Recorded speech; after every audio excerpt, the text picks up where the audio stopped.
Cette semaine, nous nous penchons sur l'étude titrée « La lumière du sanctuaire ».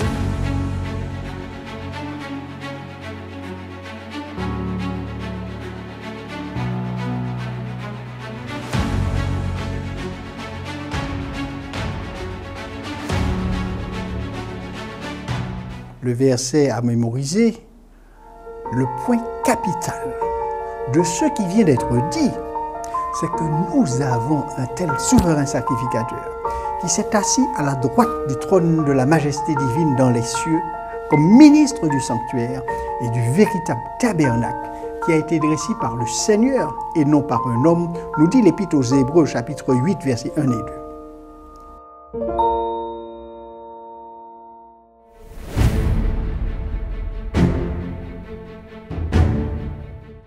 Paul, reconnu par de nombreux théologiens comme l'auteur de l'Épître aux Hébreux, l'a écrite pour inciter les membres juifs de l'Église à entretenir leur foi en Jésus-Christ et à ne pas retourner à leur ancienne voie.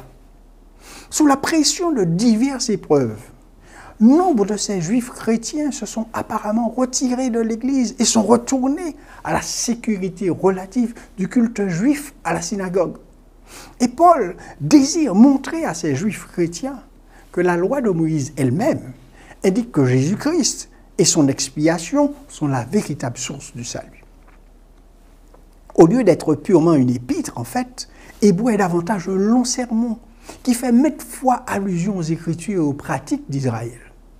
C'est le sermon le plus long des Écritures sur la raison pour laquelle Jésus-Christ est supérieur à tout et sur la manière dont il l'est.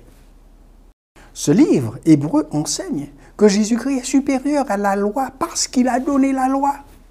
Et il enseigne aussi que les prophètes ont reçu du pouvoir par leur foi en lui, qu'il est le grand prêtre souverain en qui les sacrifices de l'Ancien Testament sont accomplis, qu'il est supérieur aux anges et que c'est par son sacrifice expiatoire que nous pouvons recevoir une rémission des péchés.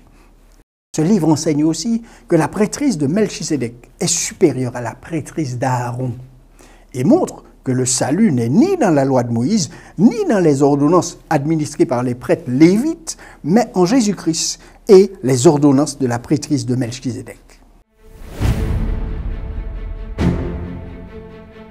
Les versets 1 et 2 de ce chapitre 8 sont le résumé de tout ce que l'auteur de l'Épître a dit touchant le merveilleux sujet de la souveraine sacrificature du Christ dans le ciel.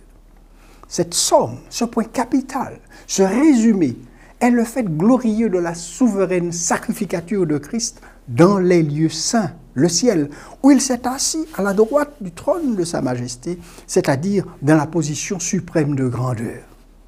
Ces lieux saints, ce vrai tabernacle que le Seigneur a dressé, et non pas l'homme, sont en contraste avec le tabernacle terrestre dressé au désert et où officiaient les sacrificateurs selon la loi. Dans le vrai tabernacle céleste, officie en notre faveur par son intercession celui qui, après s'être offert lui-même comme victime, y est entré et a été salué souverain sacrificateur pour l'éternité.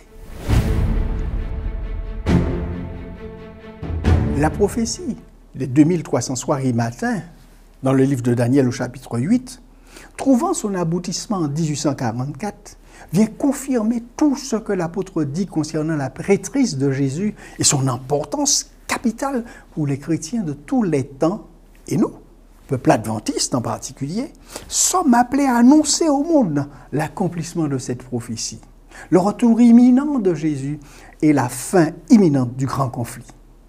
Le sanctuaire terrestre dans l'Ancien Testament n'était pas seulement une partie intégrante de la culture d'Israël.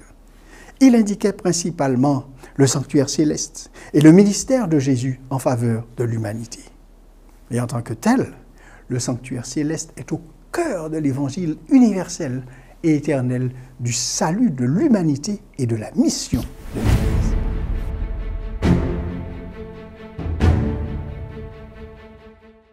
Quelles dispositions prendrons-nous ?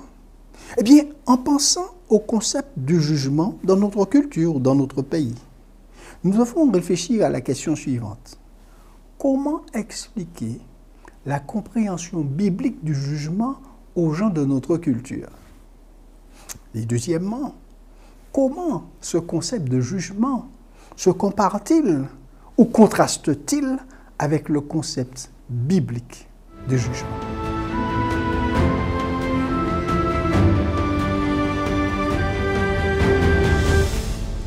À retenir.